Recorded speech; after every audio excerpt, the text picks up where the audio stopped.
Good morning, everyone. Thank you, Sharon. Thank you, Christoph. Thank you, Andri, for the invitation. So on behalf of our team of clinicians, scientists, collaborators at the Charité University of Medicine in Berlin, but also across Germany, it's really my great pleasure to introduce and present this remarkable case of the next patient, the next Berlin patient, who has sustained HIV remission surpassing 5 years without antiretroviral therapy after heterozygous CCR5 wild-type delta-32 allogenic hematopoietic stem cell transplantation. So to summarize up front, our main question is really understanding and learning from these extremely rare but successful HIV cure cases. We found treatment-free HIV remission exceeding 5 years in a male individual following stem cell transplantation with functional CCR5 receptors. And we believe this is important because it can show that potential HIV cure can be achieved after allogenic stem cell transplantation independent of the CCR5 status. So just a brief definition, an HIV cure should enable an individual living with HIV to safely stop therapy and live a long and healthy life. And this includes strategies for achieving HIV remission through reservoir modulation or immunological control, but also the eradication of the HIV reservoir. And you're all familiar with these numbers. However, I think it's important to highlight that roughly 85 million people have been or are living with HIV since the start of the epidemic. And I think this really highlights how rare these HIV cure cases are and also what a critical need scalable solutions really are. So when we look at these successful known cases of HIV eradication and cure, we can see that the majority was observed in individuals who received a so-called delta-32 homozygous CCR5 transplant that confers resistance to CCR5 tropic HIV infection and led to treatment-free HIV remission for up to 12 years in the case of the first Berlin patient and Timothy Brown. Previously, or when we look at transplants without the delta-32 mutation, it was previously believed that they were unable to sustain HIV remission beyond 9 months. However, that is until last year at the IAS meeting when we learned about the Geneva patient, a patient who received a wild-type transplant and is, I believe, now in remission for over 2 years. And that brings me to our next Berlin patient, who is a white male born in 1964. His underlying CCR5 status is heterozygous for the delta-32 mutation. He received an HIV diagnosis in 2009, and we believe it was a rather acute infection because we have a negative serological test from 2008. Due to the treatment guidelines at the time, ART was not initiated until April 2015, but then started on a valtegravir-based regimen. And around the same time, the next Berlin patient received a diagnosis of acute myeloid leukemia. And when the clinical team then started the treatment and it became clear that the patient would require a stem cell transplant, they started looking for a donor who carried the delta-32 homozygous mutation, but were unable to identify a donor. Instead, they selected a female donor, an HLA-identical female donor, who was heterozygous for CCR5 delta-32. The patient received reduced intensity conditioning. The transplant went well. In the run after, he developed only mild graft versus host disease, which was confined to the skin and effectively managed with topical steroids. And we observed full donor chimerism within 28 days, and this full donor chimerism was maintained throughout. Just of note, when we look at the HLA alleles, both in the donor and recipient, we do not detect any known protective HLA alleles for HIV control. We confirmed CCR5 status both underlying and after stem cell transplantation. In the left 3 lanes, you see controls.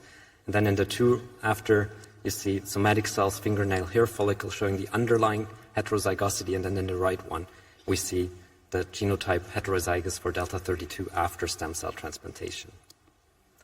We then studied the frequency of CCR5 expressing cells, but also expression density, and we could show that in controls that are heterozygous, as well as our next Berlin patient, we did not find significant differences in the number of cells that carry CCR5, both in CD4s and CD8s, but we found substantial lower expression on the surface, both in the CD4 and CD8 T cell compartment in individuals heterozygous for delta-32.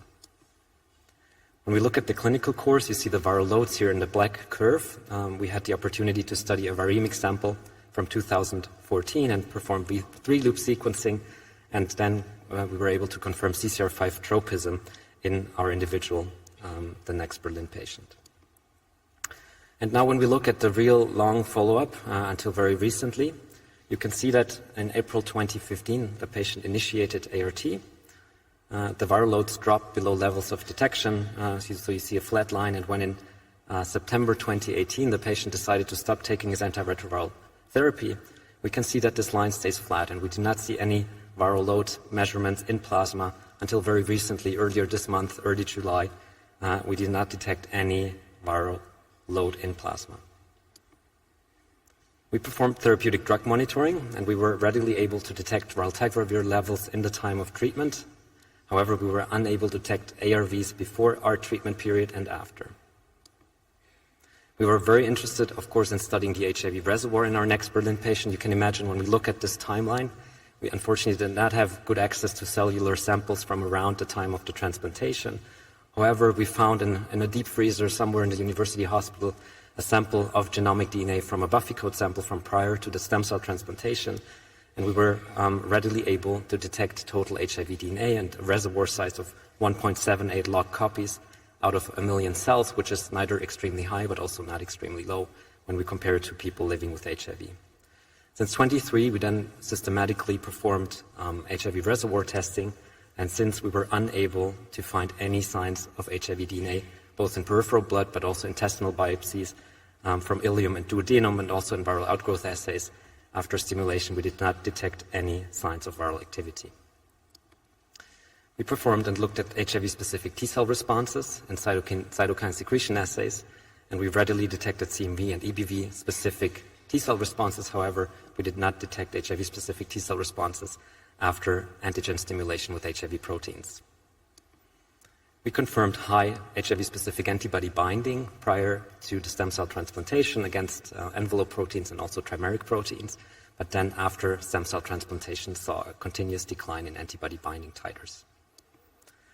Our friends and colleagues at the University in Cologne helped us with pseudovirus neutralization assays in Philipp Schommer's lab, and we detected prior to the stem cell transplantation moderate levels of pseudovirus BAL neutralization activity that then again continuously declined after stem cell transplantation.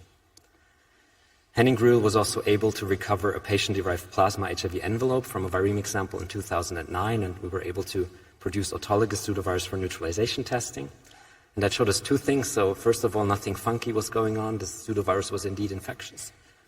And we were able then to look at neutralization against a panel of known broadly neutralizing antibodies and could show that this autologous pseudovirus was rather susceptible to neutralization by these monoclonal antibodies, maybe with the exception of antibodies binding in the V1, V2 loop. We were then interested in studying plasma neutralizing activity, could also see that in the patient the plasma had quite a rather high neutralizing activity against this autologous pseudovirus that then continuously declined. The exception maybe of the last time when we saw a small uptick. However, it's not in line with the binding as well as the BAL pseudovirus neutralizing activity. So this is something we need to repeat and keep an eye out moving forward. So when we take this together, I believe that probably starting last year with the first Geneva patient and Assier's team who reported on this, but also the beautiful NHP transplantation model by Jonas Sasha's group, and also the really thorough workup of this Prospective IC-STEM consortium, where we've seen reservoir reductions after stem cell transplantation. When we now add this next Berlin patient and seeing that we're coming close to 6 years of HIV remission, I think we can quite confidently say that we can have HIV reservoir reduction, HIV remission, and potentially HIV cure independent of the CCR5 status. So to conclude, we've observed prolonged HIV remission over 5 years without ART following heterozygous CCR5 wild-type delta-32 allogenic stem cell transplantation. We did detect HIV RNA and DNA prior to the transplantation, however, we're unable to detect any signs of viral activity afterwards. We see waning HIV-specific antibody and T-cell responses, and we really think that effective reservoir reductions, durable HIV remission, and potential cure can be achieved with functional viral co-receptors, and we believe that allogenic immunity really fundamentally contributes to HIV eradication. We have 1,000 questions. I will go away from this meeting with more questions than I had, because a lot of, I think, underlying beliefs are always questioned, so that's a good thing. And some of the questions we have in this case is really, what is the role of underlying CCR5 heterozygosity in this case? And also, what are the contribution of innate immunity and K-cell contribution to reservoir depletion? So first and foremost, I want to thank the next Berlin patient, but also all research participants living with HIV past and present. Without your commitment, all of this would not be possible.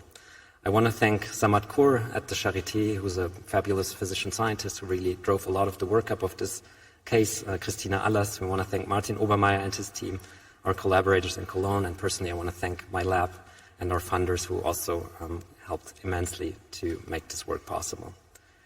So the next Berlin patient chose to stay anonymous, but he asked us to convey a quote. And so I quote for a German-speaking audience, der Gesunde hat viele Wünsche, der Kranke nur einen. For our English-speaking audience, I quote, a healthy person has many wishes, a sick person only one. And I was also pointed to A Cure by Timothy Ray Brown, by Sarah Gianella, thank you for that. And Timothy said, I want more people to be cured. I want everyone with HIV to be cured. Thank you.